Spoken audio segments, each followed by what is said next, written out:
Hello and welcome everybody. So today we are going to see children with special needs. We'll try our level best to complete the two chapters today because as we are running behind the syllabus and your exams are just about to come, so we also have to do revision. So children with special needs, पहले हमको ये समझना है कि special needs क्या है।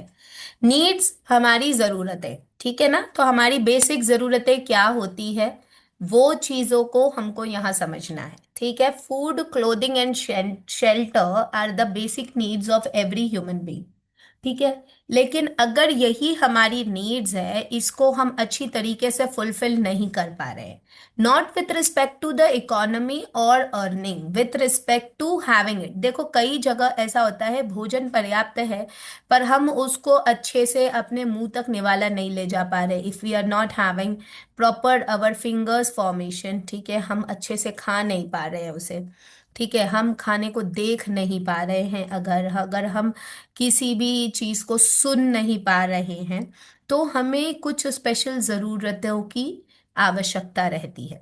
सो ये यहाँ पर जन्म से जो बच्चे इस तरीके के होते हैं जिन्हें हम कहते हैं चिल्ड्रन विद स्पेशल नीड, और इसको हम एब्रीविएशन में CWSN चिल्ड्रन कहते हैं।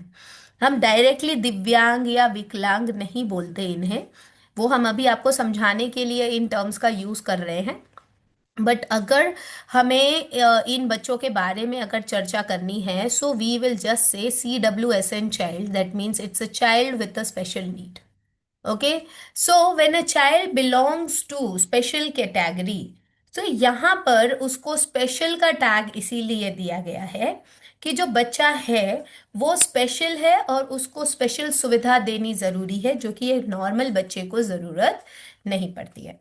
सो बेसिकली जो CWSN के बच्चे होते हैं वो विजुअली इम्पेयर, ठीक है, हियरिंग इम्पेयर्ड, ठीक है, ये रहता है। और इसके साथ साथ में if the child is not having proper vision, तो उसमें भी यहाँ पर रेंजेस है, विजुअल रेंजेस है। So when we talk about the different visual ranges, so there are 4 ranges where the first is child can not see at all, मतलब पूरी तरीके से 100% the child is blind, so that is the can not see at all part. Second is partial sight, that means some the child can see something, मतलब थोड़ा थोड़ा उसको blur चीजें दिखता है। एवरेज, एवरेज मीन्स सम कलरेशन या कुछ ऐसी चीज रहेगी उसी में बच्चे को दिखेगा, अदरवाइज नहीं दिखता। Next is excellent. Okay, so this is excellent. Please wait.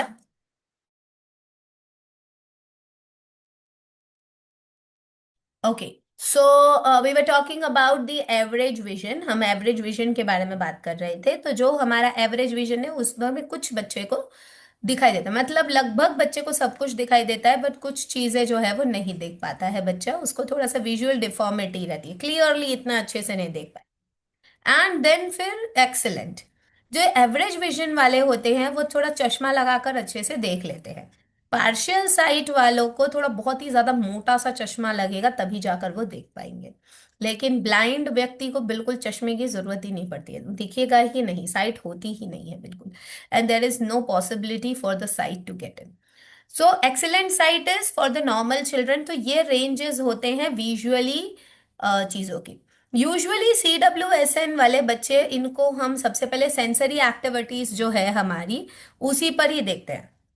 तो बेसिकली जो बच्चा पूरी तरीके से ब्लाइंड होता है, उसका जो सेंसरी कनेक्शन होता है आईज का ब्रेन के साथ में, वो डिस्कनेक्टेड रहता है, उसकी नर्व ही वहां पर नहीं बनी हुई रहती है। अब देखो पूरा सिर खोल कर तो हम उसकी नर्व को ज्वाइन नहीं कर सकते, है ना। तो ऐसी बहुत सी चीजें रहती हैं, so it is not possible, and child being very small, तो जब नर्व ही नहीं है वहां तक तो फिर कनेक्शन कहाँ से आएगा, ब्रेन सिग्नल ही नहीं दे पाएगा, and that is why the child is not able to see. ठीक, so this is the main thing which happens for the visually impaired child. Next जो सेकेंड टाइप के स्पेशल चिल्ड्रन होते हैं वो होते हैं hearing impaired. Hearing impaired, hearing disability जब बच्चे को रहती है तो सिमिलरली उनका जो सेंसरी चैनल होता है उनके ऑप्टिमल ग्रोथ के लिए वो कनेक्टेड नहीं रहता है प्रॉपर। बच्चा बोल लेता है, बच्चा देख लेता है, the child can speak, the child can C, but the child can English की वर्कशीट चाहिए दीदी। उसी में है सारी वर्कशीट्स, वही फोल्डर में। हाँ। फोल्डर में देखो, अच्छे से ढूंढो। या सो हियरिंग इम्पेयर्ड, ठीक है ना। तो हियरिंग इम्पेयर्ड मतलब उनकी जो कनेक्शन है सेंसेस के थ्रू वो नहीं हो पाते। अब ज्यादातर यूजुअली हम जो एवरेज अंडरस्टैंडिंग ये समझते हैं कि बच्चा अगर सुन नहीं पा रहा है तो हो सकता है वो हियरिंग एड से सुन पाए।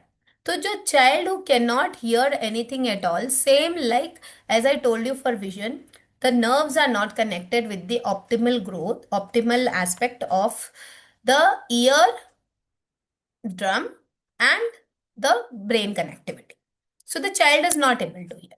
Next is partial hearing. In partial hearing, the child can hear something, little bit, थोड़ी मोड़ी झनक पड़ेगी कानों पे, ऐसा लगेगा कि कहीं आवाज हो रहा है, लेकिन क्या आवाज हो रहा है वो डिस्टिंग्विश नहीं कर पाएगा, डिफाइन नहीं कर पाएगा। ठीक है। Next is average. एवरेज मतलब थोड़ा बहुत बच्चा सुन ले रहा है, समझ ले रहा है ना। और कभी कभी तो देखो बच्चे तो सुन के भी अनसुनी कर देते हैं, we can not say that that's a special child. So वो हमारा ब्रेन कनेक्टेड होता है बट हम उसको नहीं अंडरस्टैंड कर रहे, वो एक अलग पार्ट होता है। नेक्स्ट इज एक्सलेंट, यस, सो ये स्पेशल चाइल्ड में नहीं आएगा। नेक्स्ट आ जाते हैं मूवमेंट ऑफ लिम्स। जब हमारे हाथ पैर अच्छी तरीके से मोशन नहीं दे रहे हैं, बिकॉज मूव नहीं कर रहे हैं, तो ये हमारा थर्ड स्पेशल चाइल्ड का कैटेगरी होता है। यहाँ पर child is not able to move, may be the leg, may be the hands, और may be any part of the body proper. ठीक है ना। सो यूजुअली हैंड्स और लेग्स का ही होता है कि हाथ अगर बच्चा नहीं उठा पा रहा है, पैर अगर नहीं उठा पा रहा है, अगर लेग्स का प्रॉब्लम है तो व्हील चेयर की प्रोविजन, स्टिक की प्रोविजन रहती है। But if for the hands, yes, there is no other option. Hands का मूवमेंट अगर नहीं है तो सब चीज करके देना पड़ता है। सो अनेबल टू मूव, बिल्कुल ही नहीं मूव कर पा रहा। कैन मूव पार्शियली मतलब एटलीस्ट वो हाथ पैर उठा ले रहा है। एवरेज, वो चीजों को पकड़ ले रहा है लेकिन उसको सपोर्ट की जरूरत है। And then excellent like athletes, मतलब वो स्पेशल चाइल्ड में नहीं आएगा। तो ये कैटेगरी होती है। सभी में देखेंगे आप सेम कैटेगरीज हैं, तो आप इसके अकॉर्डिंग अगर आपको आंसर आता है, जैसे अगर आ गया short note on CWSN 5 number का, तो आप इस तरीके से छोटे छोटे पॉइंट्स बना के लिख सकते हैं। नेक्स्ट, कम्युनिकेशन की जब हम बात करते हैं, child is not able to speak, okay, that means the child is dumb. तो इसका जो वोकल कॉर्ड का जो कनेक्शन होता है वो हमारे सेरेबेलम से कनेक्टेड नहीं रहेगा। ठीक है। वोकल कॉर्ड, अब देखो वोकल कॉर्ड सेरेबेलम से वैसे भी कनेक्टेड नहीं रहता है। ठीक है ना। वोकल कॉर्ड की एक डिस्क होती है, वो वहां पर एब्सेंट होती है, जिसकी वजह से एयर का पैसेज जो है प्रॉपर तरीके से नहीं बन पाएगा। तो वो चीज थोड़ी सी दिक्कत वाली हो जाती है। Now if you can operate and then if you can give it.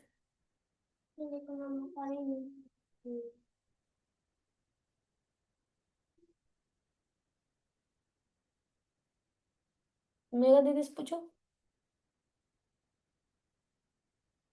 मेरा दीदी।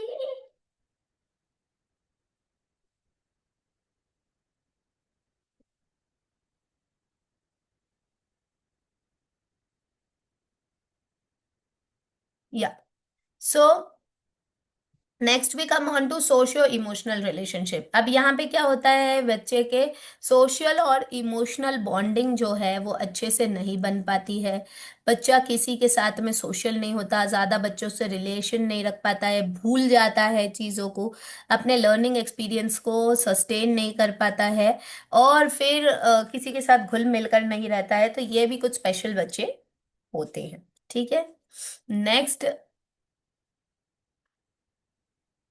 कुछ बच्चों में जो इंटेलिजेंस की कमी रहती है, that means the level of IQ is very less. हमने हमारे आगे के चैप्टर्स में देखा था कि जो बच्चे हैं जिनका IQ लेवल जो है वो सही नहीं होता, इनको हम लो लोअर इंटेलिजेंस ग्रुप के अंतर्गत देखेंगे। तो जहाँ पे IQ लेवल काफी ज्यादा लो है वो बच्चा स्पेशल चाइल्ड कहलाएगा, जिसको बिल्कुल भी कोई चीज समझ में नहीं आएगी, अंडरस्टैंड हो ही नहीं पा रहा है। आप बोलते रहोगे बच्चा समझेगा नहीं। Many a times low IQ वाले बच्चे हमें कई बार डेफ एंड डम समझ में आते हैं, because when they are not able to understand they do not speak up, so we feel that they are dumb. and if they are not able to understand, they don't listen to you, so we feel that they are not able to hear us. लेकिन actual में वो सुन अच्छे से पा रहे हैं, देख अच्छे से पा रहे होते हैं, बोल भी लेते हैं, लेकिन उनका लेवल ऑफ इंटेलिजेंस कम होने के कारण वो एग्जीक्यूट नहीं कर पाते हैं कि जो वो सोच रहे हैं वो उसको प्रेजेंट कैसे करें, या उनको क्या चीज कैसे समझना है, कोई चीज को अंडरस्टैंड कैसे करना है, वो चीज नहीं रिलेट कर पा रहे because of the less intelligence. ठीक है। तो ये है। फिर बिलो एवरेज इंटेलिजेंस, मतलब इंटेलिजेंस अच्छे से नहीं है, बिलो एवरेज है, फिर एक्सेप्शनली इंटेलिजेंट, तो यही। यूजुअली एवरेज और एक्सेप्शनली इंटेलिजेंट नॉर्मल बच्चों में देखा जाता है, बिलो एवरेज भी इंक्लूसिव सेटअप में बैठ जाते हैं बच्चे, but very low level of intelligence mental retardation कहलाता है। और ये CWSN कैटेगरी में मैक्सिमम सिर्फ ये फर्स्ट वाली ही कैटेगरी ही ली जाती है। नेक्स्ट इज इकोनॉमिकली डिसएडवांस्ड, भाई इनको भी स्पेशल की चीजों की जरूरत है। अब यहाँ पर बच्चे की बॉडी से तो बच्चा पूरी तरीके से संतुष्ट और सक्षम होता है, बट द थिंग इज यहाँ पर बच्चा पुअर फैमिली को बिलोंग करने के वजह से उसकी फैसिलिटीज से डिप्राइव हो जाता है, इसको जनरल एक्सपीरियंसेस जो एक नॉर्मल बच्चे को मिलने चाहिए वो नहीं मिल पाते हैं। इस वजह से ये बच्चा डिसएडवांटेज्ड ग्रुप में आने के कारण स्पेशल नीड्स की जरूरत इसे पड़ती है। Next is impairment, disability and handicap. क्या वो नहीं मिली? मिल गई। तो बस कॉपी लेके जानी है। कोई भी कॉपी ले जाना, इंग्लिश की कॉपी में ही करवा लो, जाओ। अभी वो कॉपी की जरूरत नहीं लगेगी, जाओ। वो इंग्लिश की स्कूल की इंग्लिश की कॉपी में कर लो। ठीक है। Yeah, so coming back to our topic, actually, this is my child's tuition time, and as because of the webinar, I have to stay in my office. Then coming back to home, now actually I'm staying a little bit far from my office. So वो इसीलिए मैंने आप लोग को 40 पे join करने के लिए बोला था। और अगर ये वाली क्लास वहां से भी ले लो ना तो काफी ज्यादा अंधेरा हो जाता है लौटते वक्त, तो वे आई थॉट कि चलो थोड़ा समय दे दें, फिर अपन इस क्लास को कंटिन्यू करते हैं। Okay, so coming back to the topic, impairment, disability and handicap. तो हैंडीकैप आपको समझ में आ गया अभी, जो बिल्कुल ये जो फर्स्ट कैटेगरी होती है ये हैंडीकैप कहलाएंगे। डिसेबिलिटी जो है सेकंड कैटेगरी जो है उसको कहलाया जाएगा, वेरी सॉरी। एंड इम्पेयरमेंट जो है वो एवरेज कैटेगरी को कहलाया जाएगा। ठीक है। तो ये CWSN की रेंजेस होती हैं जिनके वजह से जो बच्चों को हम स्पेशल कैटेगरी के अंतर्गत डालेंगे।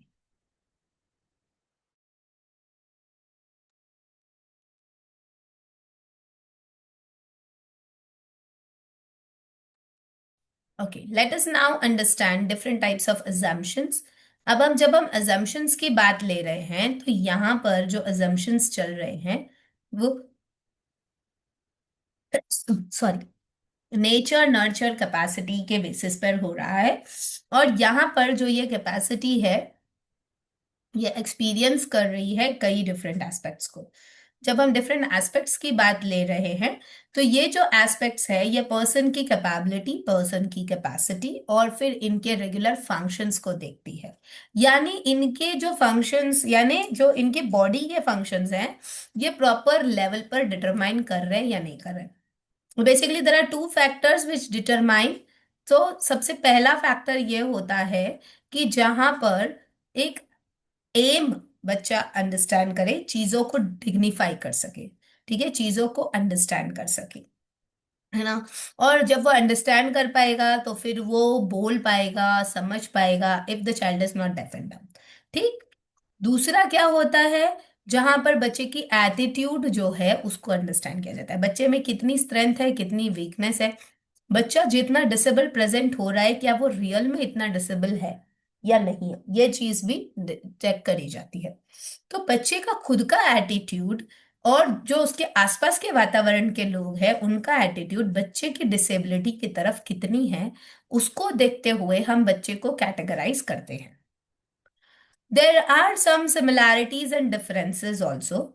लाइक एक एग्जाम्पल जैसे यहाँ पे दिया गया है कि if there is a deaf child who because the child cannot hear, the child is actually missing different types of hearing experiences.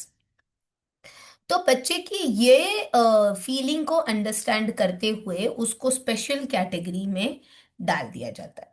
तो the special child is also important, no matter if the child is not able to hear. But the thing is, if we can plan out some things for the child with different actions and try to make the child see something, try to make the child feel something, try to make the child speak something, because if the child is not able to hear, the child can speak. So if we can show some actions, the child will speak. Like for the example, like if you show the actions of crawling, okay, ऐसे दो fingers को चलते हुए दिखा दो तो बच्चा बोलेगा वॉक. तो इस प्रकार से कुछ वर्ड्स बच्चे को बोलना सिखाएं ताकि बच्चा जो है एक्शंस को देखकर समझ पाए. तो इस प्रकार की बहुत सी चीजें होती हैं जो स्पेशल कैटेगरी में बच्चों को डाला जाता है, और उसके अकॉर्डिंग बच्चों को इंक्लूसिव सेटअप में स्पेशल कैटेगरी के अंतर्गत CWSN की कैटेगरी में रिलेट किया जाता है. सो this is about understanding CWSN. अब यहाँ देखेंगे कि क्या सर्विसेज है जो CWSN वाले बच्चों के लिए प्रावधान दी गई है.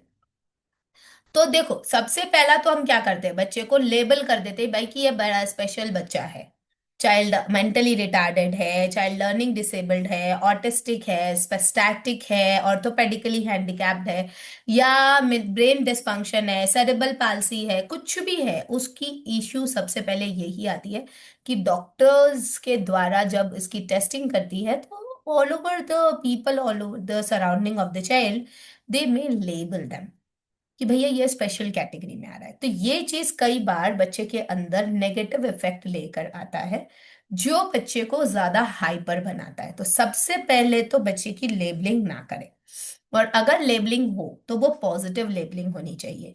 लेबलिंग मतलब special need and exceptional need, उनको और ज्यादा अच्छे कैटेगरी में रखकर उनकी लेबलिंग करें. मतलब उनको एक्स्ट्रा चीजें मिल रही है जो कि नॉर्मल बच्चों को नहीं मिल रही है, इस तरीके से उनको बताएं, उनको समझाएं, और फिर इनकी स्पेशल एस्पेक्ट्स को अंडरस्टैंड करवाएं. लेबलिंग में उनका जो ट्रीटमेंट है वो ऐसा होना चाहिए कि उनकी जो जरूरतें हैं वो उन पर इंडिविजुअल अटेंशन देने के लिए है, ना कि उनको स्पेशलाइज्ड कैटेगरी में डालने के लिए है. सो WHO, जैसे कि हमने हमारी प्रीवियस क्लास में जो हेल्थ वाला टॉपिक पढ़ा था उसमें हमने WHO के बारे में देखा था. तो वर्ल्ड हेल्थ ऑर्गेनाइजेशन एक एक्सपर्ट कम्युनिटी है और जिसने disability prevention and rehabilitation centre की सुविधा दी है.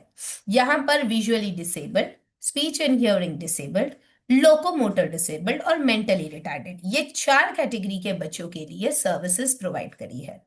तो यहाँ पर जो सबसे पहला WHO ने डिसेबल्ड बच्चों के लिए निकाला है वो 1974 में इसको स्टार्ट किया गया था. उसके बाद इंडियन गवर्नमेंट ने स्टार्ट किया द फर्स्ट सेंट्रल लेजिस्लेशन, जिसमें गवर्नमेंट ऑफ इंडिया ने रिहैबिलिटेशन काउंसिल ऑफ इंडिया 1992 में इसकी संस्थापना की गई. और यहाँ पर डिसेबल्ड बच्चे, यही 4 कैटेगरी के डिसेबल्ड बच्चों को सेफ्टी या सिक्योरिटी कह लो, और उनकी रिहैबिलिटेशन मतलब उनकी जो सुविधाएं हैं, उनकी जो नीड्स की फुलफिलमेंट है, वो सारी चीजें इस पे करी गई. फिर इसके बाद में कुछ एरियाज जहाँ पे लॉज और उनकी जरूरतों को बनाया गया. अब इनके लॉज के बारे में हम आगे हर एक को एक एक करके पढ़ेंगे ना, तो उनके एक एक लॉज को हम अच्छे से समझेंगे. सो डिसेबिलिटी जो है, हर एक तरीके की जो डिसेबिलिटी है उसको अलग अलग तरीके से डिफाइन किया गया, और उनकी जो चीजें हैं, कैसे ये बच्चा डिसेबल्ड है, उसको अंडरस्टैंड किया गया. छोटे बच्चे की डिसेबिलिटी को अंडरस्टैंड करने के लिए ICDS से मिले हुए डाटा का सपोर्ट लिया गया. जैसे कि हम लोगों ने हमारी प्रीवियस क्लासेस में समझा है कि इंटीग्रेटेड चाइल्ड डेवलपमेंट सर्विसेज जो हैं वो डाटा को मेंटेन रखते हैं कि बच्चे का प्रीनेटल जो केयर था वो कैसा रहा है, पोस्ट नेटल केयर है वो कैसा रहा. तो ICDS कौन सी बॉडीज को देखता है, anganwadis, balwadis and health care centres. ठीक है. तो ये सारे कॉजेस को डिफाइन करें, इनको समझाएं और इसके अनुसार चीजों को कैटेगराइज कर सके और कर पाए. ठीक है, ये चीजें हैं. तो यहाँ पर ये पूरी सुविधाओं के बारे में दिया गया है, बताया गया. You can just make simple and similar points, तो ऐसा कोई जरूरी नहीं है कि आप एग्जैक्टली अब दूसरा आ जाता है इन स्पेशल बच्चों के लिए educational services. This is most important as we being ECC educator, we have to talk about the educational services. अब यहाँ पर CWSN वाले बच्चों के लिए ये कैटेगराइजेशन किया गया कि only for the first very very disabled person जो है, अगर उसको ही स्पेशल स्कूल्स में भेजा जाए, बाकी एवरेज और उसके और थोड़ा सा कम वाले बच्चे को जनरल स्कूल में भेजकर उनको स्पेशल सुविधाएं वहीं के वहीं दी जाए।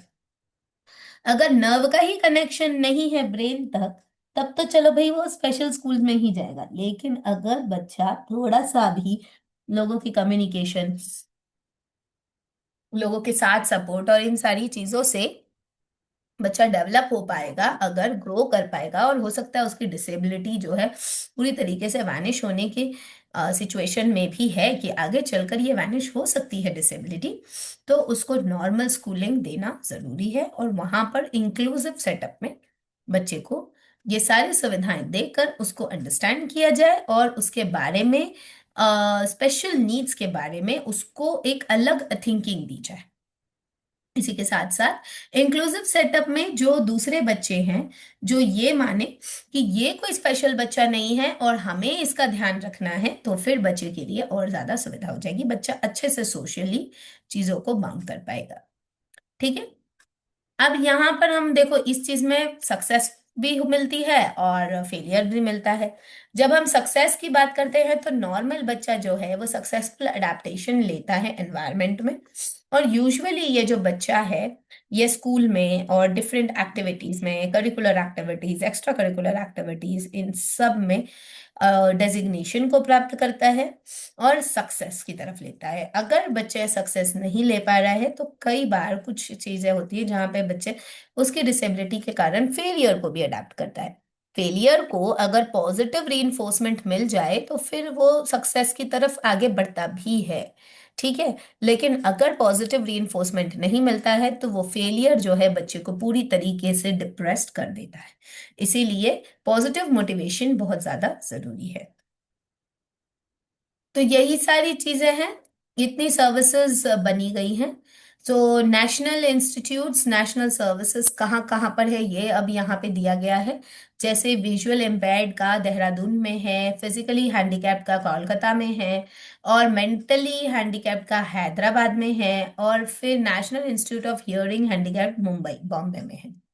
तो ये यहाँ पे कुछ नेशनल इंस्टीट्यूट्स हैं जहां पर इन बच्चों को डील किया जाता है। और फिर इसके बाद में जो ये all India institute for speech and hearing, ये मैसूर में है। ये दोनों के लिए है, स्पीच और हियरिंग दोनों के लिए। दिल्ली में भी है फिजिकली हैंडीकैप्ड के लिए, और रिहैबिलिटेशन और आर्टिफिशियल लिम्स का जो सेंटर है वो चेन्नई में। तो भारत के इन जगहों पर जो ये सेंटर्स हैं वो हैं जहां पर एग्जैक्ट स्पेशल बच्चे जो बहुत ज्यादा स्पेशल नीड की उन्हें जरूरत पड़ती है वो यहाँ पर है। फिर इसके बाद में मेडिकल रिहैबिलिटेशन सेंटर्स भी भारत में बनाए गए हैं, जो जहां पर एग्जैक्ट, जहां पर मेजर नीड है डिसेबल्ड बच्चों के लिए, उन चीजों के लिए यहाँ पर सुविधाएं दी गई है। विजुअली इम्पेयर्ड के लिए ब्रेल टाइपराइटर की सुविधा, ब्रेल स्क्रिप्ट वाली। और फिर इसके साथ साथ में फिजिकली हैंडीकैप्ड के लिए मोबिलिटी एड्स, हियरिंग डिफेक्ट के लिए हियरिंग एड्स, ये सारी चीजों की सुविधाएं जो है मेडिकल रिहैबिलिटेशन सेंटर्स से मिलती है, जो इनके लिए facilities provide, rehabilitation means provision of the facilities.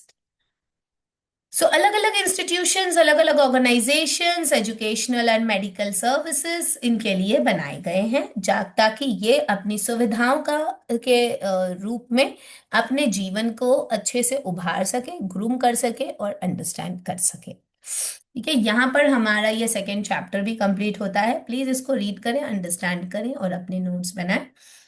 कल हम देखेंगे हमारा पेरेंट्स की हेल्प, पेरेंट्स का क्या सपोर्ट रहता है CWSN बच्चे के लिए, और फिर उसके बाद हम नेक्स्ट कैटेगरी में जाएंगे जहां पर विजुअली इम्पेयर्ड, हेयरिंग इम्पेयर्ड और फिर फिजिकली चैलेंज्ड, इन सारे बच्चों का एक एक करके सारे सिस्टम को समझेंगे।